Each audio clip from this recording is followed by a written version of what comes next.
Hello and welcome to What's in this week's Oban Times with me, Alice Butcher. And me, Kathy Griffiths. And another week rolls round. Here at the Oban Times, we're up to, it's week 29, nearly week 30, isn't it? That's the way our weeks work anyway, but it does feel like a strange figure, that, doesn't it? Week 30 nearly. You're wishing your time away, Alice. Well, we're just so busy. I know you have been exceptionally busy and you've got a ton of stories to tell me about, haven't you? Yeah, I'm just going to give you a little sample of some of the stories I've been working on this week. Now, a story I've been following up, some of our people might remember, some of our readers might remember, over on Mull, there was a film being made called Shepherd. It's a bit of a nerve-jangling, eerie, British elevated horror tale of some chap who ends up being a shepherd on a remote island, and it's very spooky, far too spooky for me. But anyway, that film is coming out on November the 5th.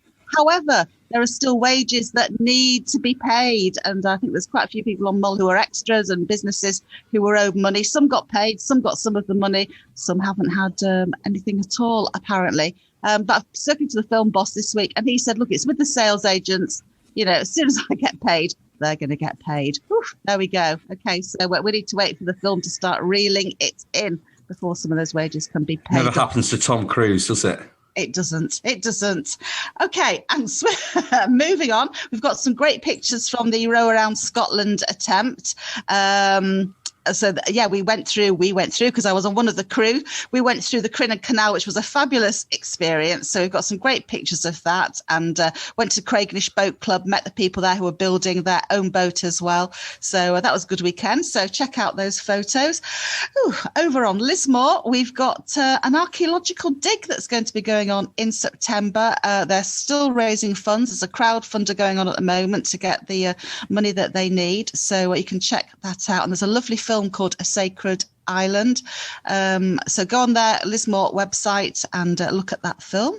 And what else have we got? Oh, yes. And the uniform row at Oban High School is still rumbling on.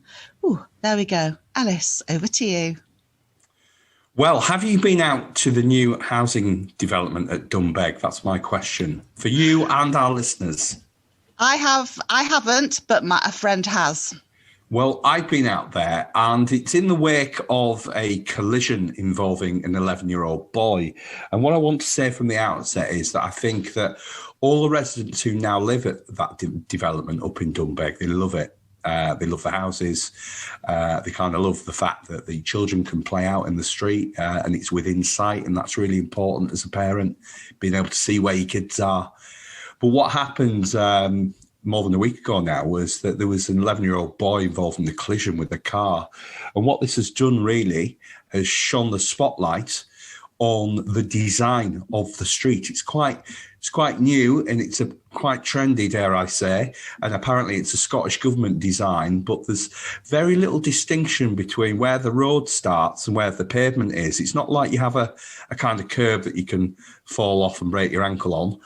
It's all very flat. It's all very pedestrianised.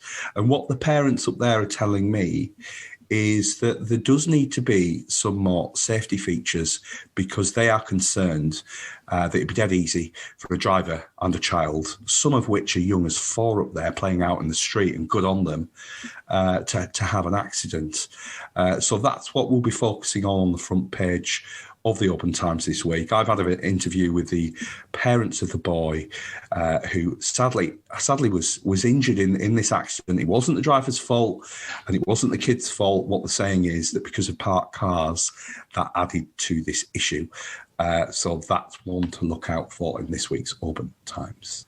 So here at the Oban Times, we're always happy to hear from you. So stay in touch, tell us your stories and share those photos.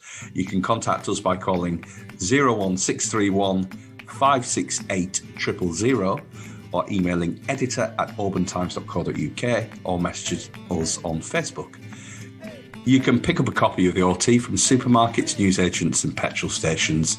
To get the page-turning digital edition of the Oban Times, go online and subscribe now. So it's goodbye from me, Alice Butcher. And goodbye from me, Kathy Griffiths. Bye-bye. Bye.